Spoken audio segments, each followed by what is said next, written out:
Buenas noches a todos, probando audio, probando video. Buenas noches, ingeniero. Se lo escucha. Gracias, Franklin. Bueno, vamos a continuar avanzando, ¿no?, con nuestra materia de fundaciones. Eh, el día de ayer habíamos comentado, ¿no?, que BASIC propone una forma alternativa para implícitamente, ¿no?, en la ecuación de Meyerhoff de cálculo de capacidad última de carga de un suelo de fundación, los factores FCI, FQI y F gamma I son sustituidos por factores de compresibilidad del suelo, FCC, FQC y F gamma C. ¿Cuál de las dos fórmulas adoptamos, no?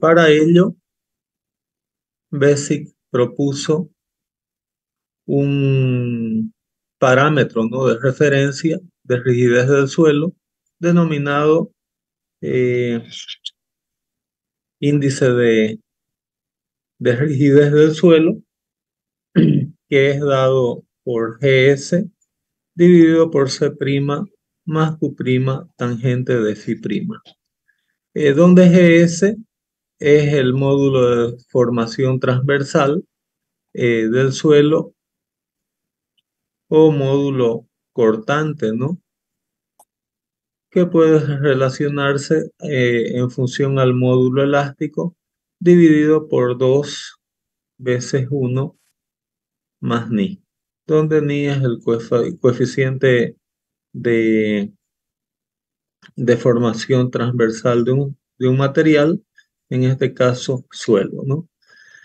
Y Q' sería la presión vertical efectiva en el suelo a una profundidad de desplante más una profundidad de la mitad del ancho de mi zapata. Entonces, para el suelo y ver cuál de las dos ecuaciones empleamos, usamos ese índice de rigidez y de manera secuencial calculamos el índice de rigidez crítico, dado por esta expresión, un medio de E elevado a 3.3 menos 0,45 de B sobre L, veces 1, veces tangente de 45 grados, o veces pi sobre 180 si vamos a trabajar en radianes, menos el ángulo de fricción interno sobre 2. Aquí hay algunos gráficos que ustedes pueden plotar en MATCAD, por ejemplo, o en Excel, de cómo varía el índice de rigidez crítico cuando tenemos una fundación continua, es decir, un ancho definido y una longitud bastante grande. Y aquí, para relación BL sobre 1 de zapata cuadrada. Y cómo varía este índice de rigidez crítico para ambas situaciones.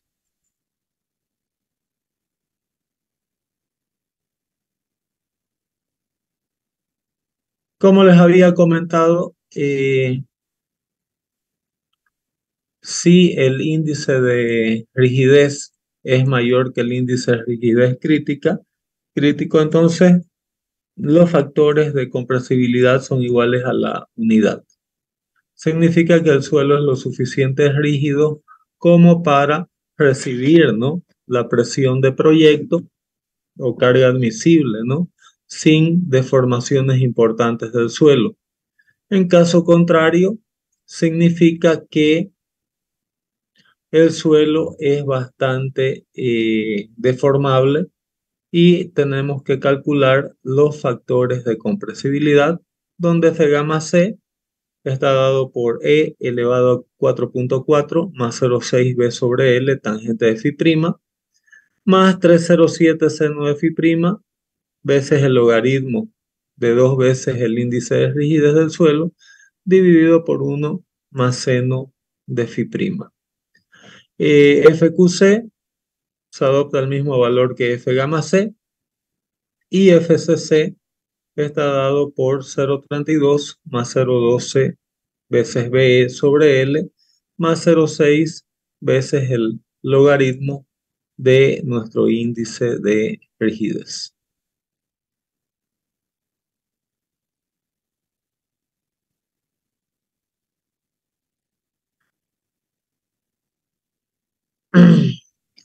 Perdón, aquí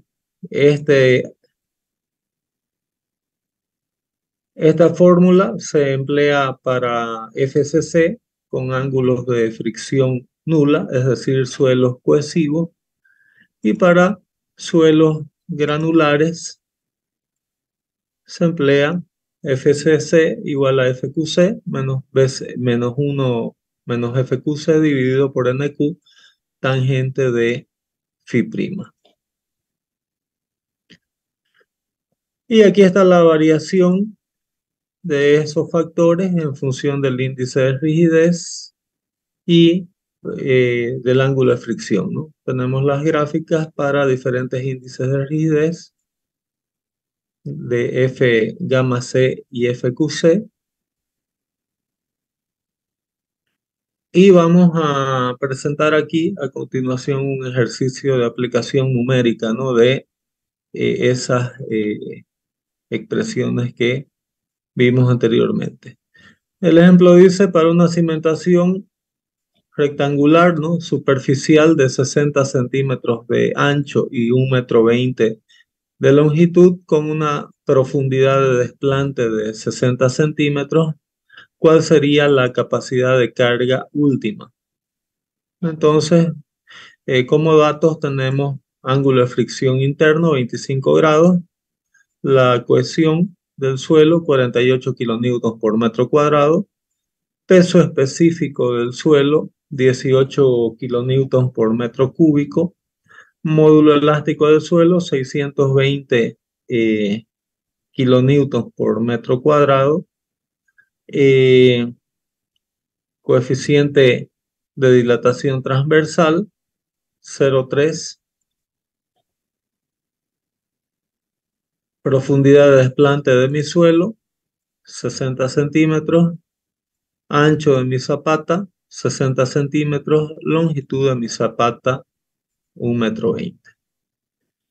Entonces, como les había comentado anteriormente, el módulo, lo primero que tenemos que hacer es calcular el índice de rigidez y el índice de rigidez crítico y comparar cuál es mayor para ver si aplicamos esos factores, ¿no? El módulo elástico del suelo, como les había comentado previamente, está dado, perdón, el módulo de deformación transversal del suelo, como había comentado anteriormente, es igual al módulo elástico del suelo, dividido por 2 veces 1 más el coeficiente de distorsión transversal, que es 0,3. Con eso obtenemos el parámetro del módulo de deformación transversal del suelo del orden de 238.462 kilonewtons por metro cuadrado. Como no habla nada de nivel freático, la tensión vertical efectiva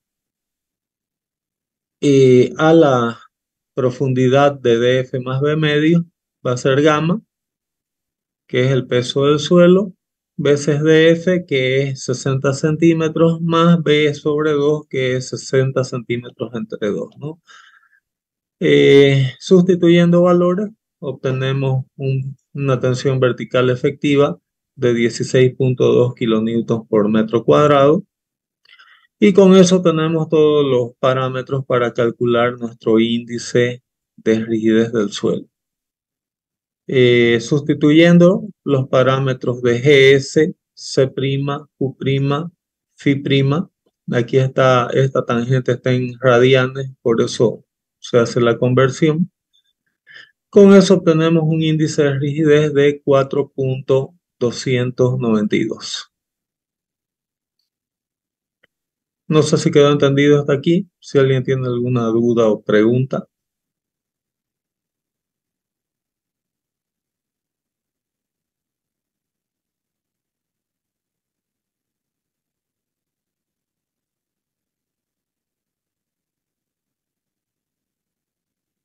Por otra parte, el índice de rigidez crítico es dado por esta expresión: B sobre L, 0,60 sobre 1,20,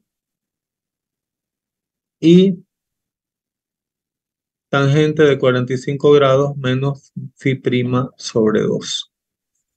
Reemplazando valores en esa expresión, obtenemos un índice de rigidez crítico de 62.404, y ahí tenemos que el índice de rigidez del suelo está por debajo del índice de rigidez crítico, ¿no? Por lo tanto, debemos ajustar esos factores, ¿no?, de compresibilidad, ya que no van a ser iguales a 1. Entonces, F gamma C se calcula de acuerdo a la expresión que habíamos presentado anteriormente. Sustituyendo valores, obtenemos un valor de F gamma C de 0,346. Fíjense aquí, de un valor 1, ¿no?, que tiene F gamma C, en caso que el suelo sea rígido, la capacidad de carga cae para esa primera expresión a cerca de 1/3. Con el segundo término de la expresión de Meyerhof pasa lo mismo, cae cerca de 1/3. Y falta calcular el tercer componente de la expresión, FCC. Bueno, aquí hay el tema de que se consideró el ángulo de fricción mayor a 0, ya que phi prima también eh, está aquí mayor a 0, ¿no?, 25 grados. Entonces aquí eh, sustituimos, ¿no?, para FCC los valores de la expresión, obteniendo un valor de FCC de 0,215, ¿no? A continuación, tenemos que calcular todos los demás valores que vimos ayer, cómo se calculaban los factores de Meyerhof, ¿no? Entonces ahí tenemos el cálculo de NQ, NC y N gamma, de acuerdo a las fórmulas que vimos el día de ayer. Obtenemos 10.66 para NQ, 20.721 para NC, 10.876 para N gamma. Seguimos calculando los otros parámetros de Meyerhof, obteniendo para FCS un valor de 1,257, para FQS un valor de 1,233, sustituyendo, ¿no?, los valores de B sobre L y NQ y NC respectivamente. El ángulo de fricción interno, ¿no?, todos son datos conocidos. F gamma S va a ser 1 menos 0,4 veces B sobre L, que nos da 0,8. FCD, 1 más 0,4 veces DF sobre B, que nos da 1,4. FQD, 1 más 2 tangente de phi prima, veces 1 menos seno de phi prima al cuadrado, veces DF sobre B. Obteniendo para FQD un valor de 1.311 y F gamma D igual a 1, ¿no?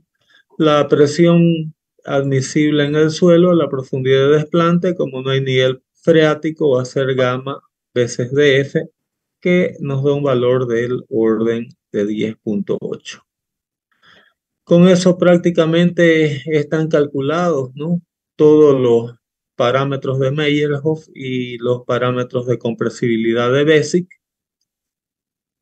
Y con eso obtenemos una carga última admisible del suelo de 456 kilonewtons por metro cuadrado, ¿no? Donde aquí están enumerados, ¿no? Para cada término, los valores empleados en el cálculo de la capacidad última del suelo, ¿no? Nosotros en este caso eh,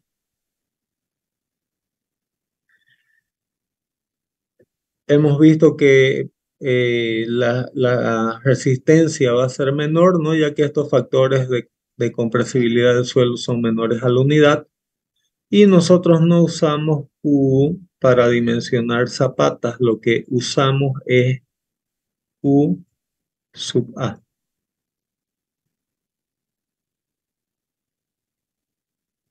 Que es la capacidad última dividida por un factor de seguridad.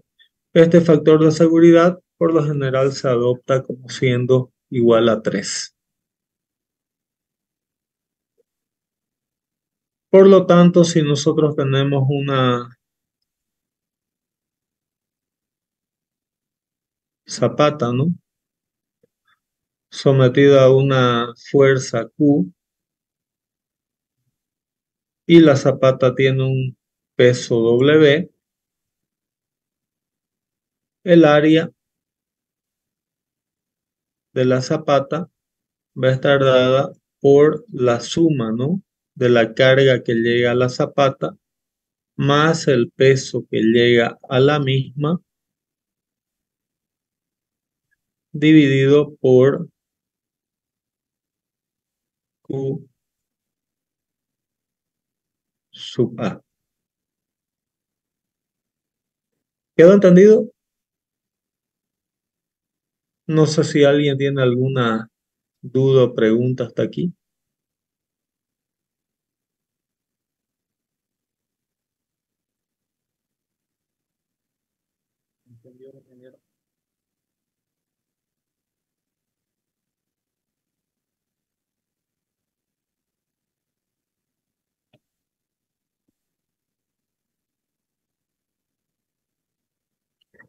Bueno, muchas veces tenemos el caso donde la zapata no está cargada de manera centrada. Eso se genera debido al efecto del momento flector.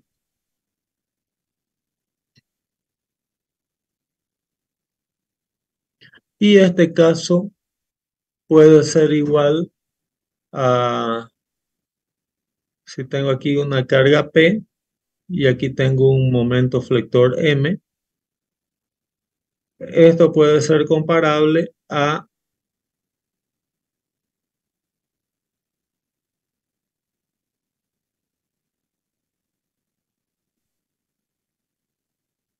una zapata cargada excéntricamente con una determinada excentricidad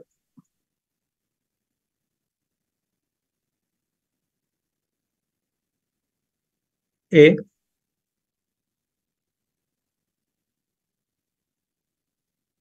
donde E es igual al momento flector dividido por la carga P. ¿Ok? Es muy importante introducir, ¿no? En elementos donde nos interesa la compresión, es decir, en zapatas, en lo posible tenemos que trabajar con zapatas exclusivamente comprimidas, ¿no? Entonces lo que tenemos que hacer aquí es que sumando el efecto, ¿no?, de la carga P más el momento flector, esto puede generar tensiones diferentes en el suelo, pero que todo esté comprimido y que la tensión máxima provocada, ¿no?, sobre la zapata sea inferior a la tensión admisible del suelo. ¿Quedó entendido eso? Lo que tenemos que evitar en las zapatas, en lo posible, es situaciones como esta, donde yo tenga una parte de la zapata comprimida y la otra traccionada, que en realidad no existe tracción porque el suelo solo funciona con presión y a, no trabaja a tracción, ¿no? Si bien en este caso es posible, se evita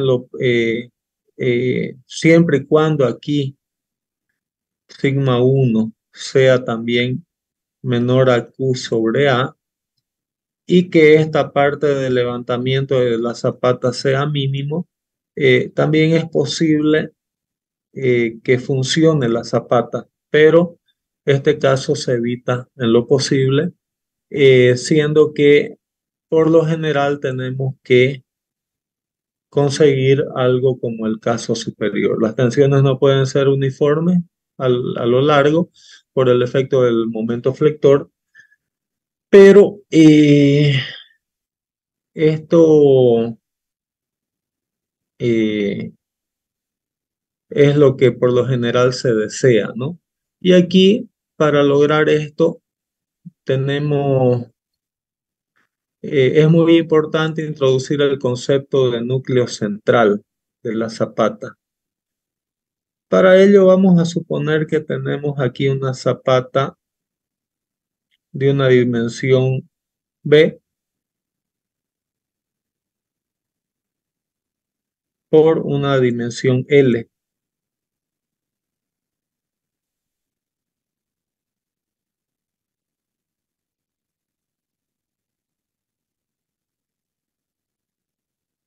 Y vamos a suponer que esta la estoy dibujando en planta, esta zapata, y aquí actúa una carga P y un momento flector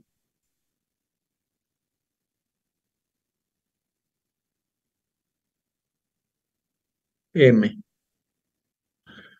Creo que todos han hecho resistencia de materiales, ¿no? No sé si vieron en resistencia de materiales el concepto de núcleo central.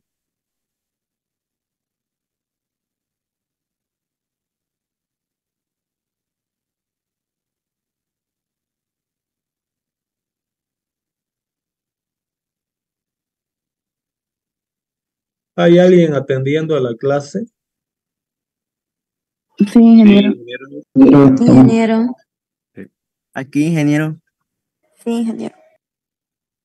Ok, ¿han visto el concepto de núcleo central? Lo vimos con otro nombre, ingeniero, pero sí, entendemos. ¿Qué entienden por núcleo central? Se puede decir como el eje del centro de la figura, o el eje baricéntrico. Una cosa es baricentro o centro de gravedad Ah, es, y otra cosa es núcleo central. ok. No sé si...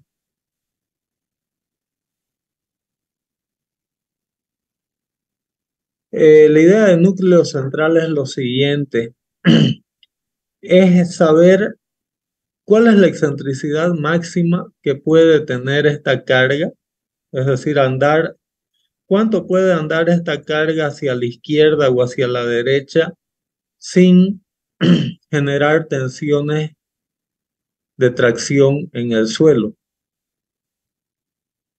Entonces, la idea del núcleo central es qué excentricidad puede tener esta carga E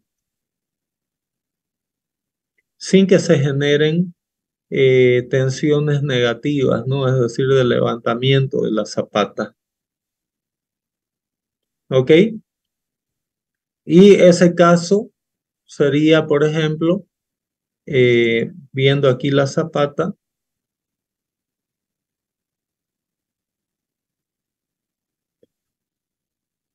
¿cuál es la excentricidad, por ejemplo, en el límite que me genera esta situación, ¿no? Tensión máxima compresiva de un lado y prácticamente tensión nula del otro lado. Es decir, cero aquí.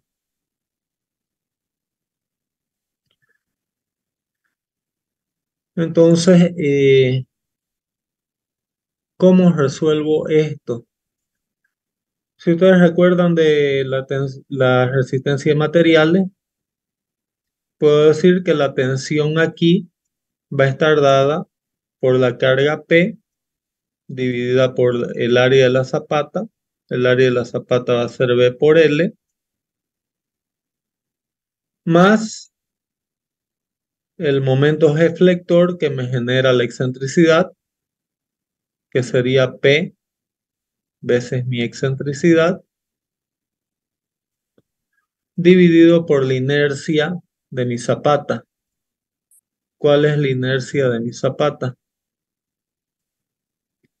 Base veces altura al cubo. Aquí va a ser al revés, ¿no? Va a ser la base, va a ser L, porque es el momento flector estamos calculando la excentricidad en la dirección Y.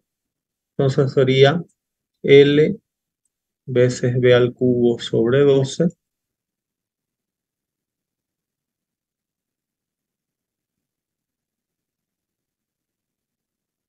Me imagino que están familiarizados con esta fórmula, ¿no? De resistencia de materiales. Lo que estamos queriendo es saber cuál es la excentricidad que me genera esta situación.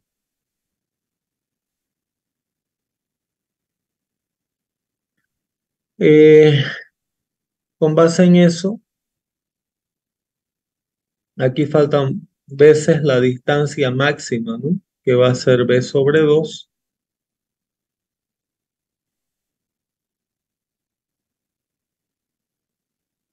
Tomando que la compresión va a ser positiva, este valor tiene que ser mayor o igual a 0. Entonces aquí, reduciendo términos, tenemos que P se elimina. Aquí, reduciendo términos, B se elimina con B, quedando aquí al cuadrado, y aquí queda 6, ¿no? Reduciéndose con 2. Entonces aquí vamos a tener que 1 sobre B veces L más E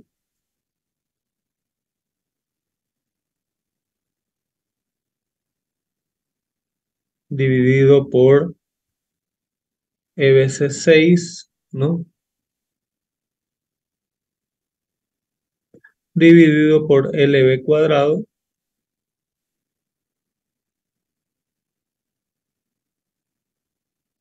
Tiene que ser mayor o igual a 0.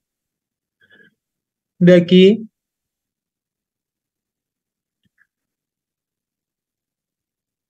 E veces 6, aquí dividido por LB cuadrado, tiene que ser mayor o igual a menos 1 sobre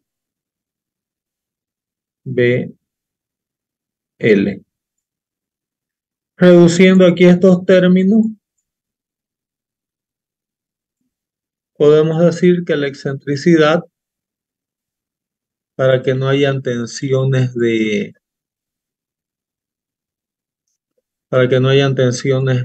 levantamiento de esta relación, obtenemos que la excentricidad tiene que ser mayor o igual a menos 1 veces B sobre 6.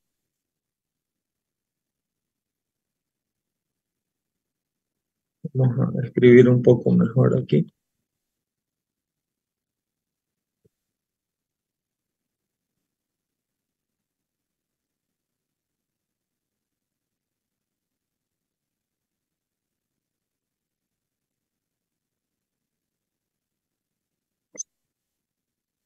Ok, ¿qué significa esto?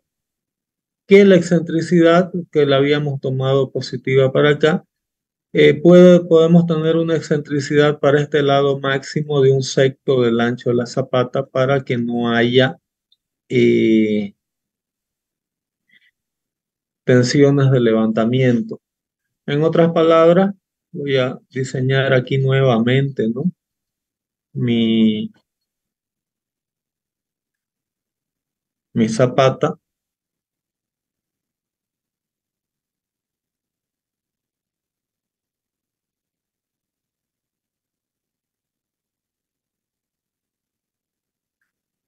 Esa expresión que les comentaba nos dice que la zapata, para que no haya efectos de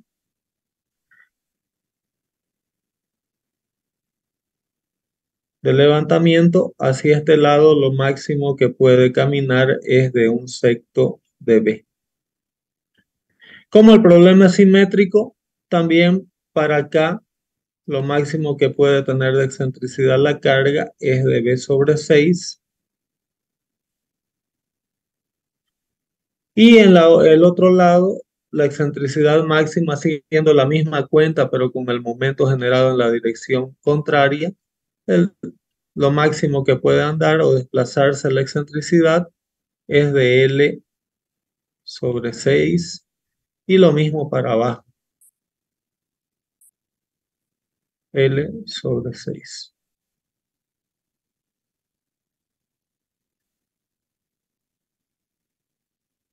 Con esos 4 puntos demarcamos, ¿no? Un área que acostumbramos denominar núcleo central.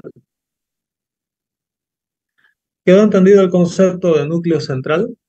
No sé si alguien tiene alguna duda o pregunta. Entendió perfectamente, ingeniero. ¿Perdón, Josué? No, le decía que se entendió perfectamente.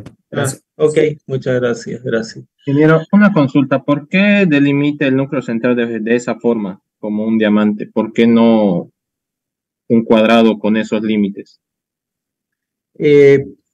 ¿Por qué? Porque yo puedo tener situaciones en que yo tengo momento flector en dos direcciones. Ya. ¿Ok?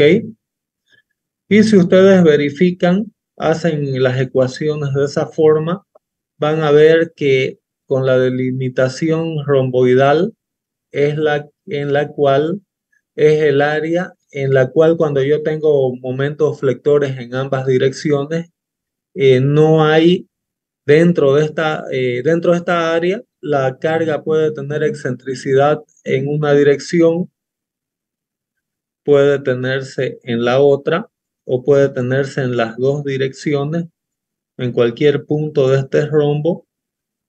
Nunca se va a tener esta situación.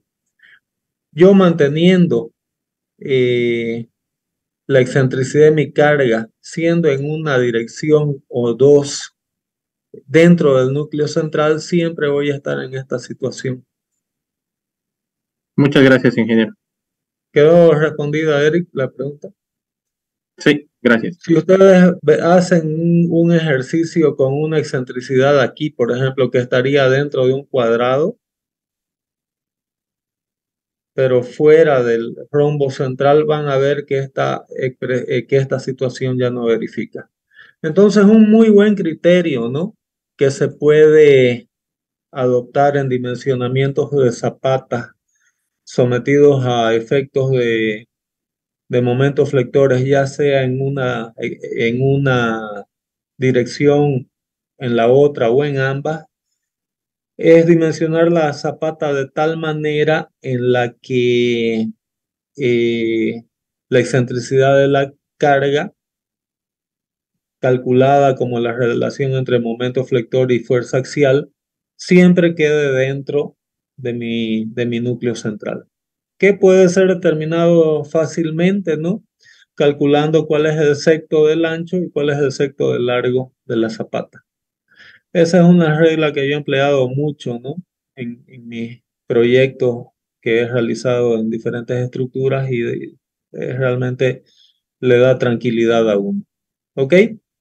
Entonces, voy a parar la clase por aquí el día de hoy. El libro de Braja también da otras reglas que las vamos a ver el día lunes. Mañana no habrá clases, vamos a retomar lunes nuestra próxima clase.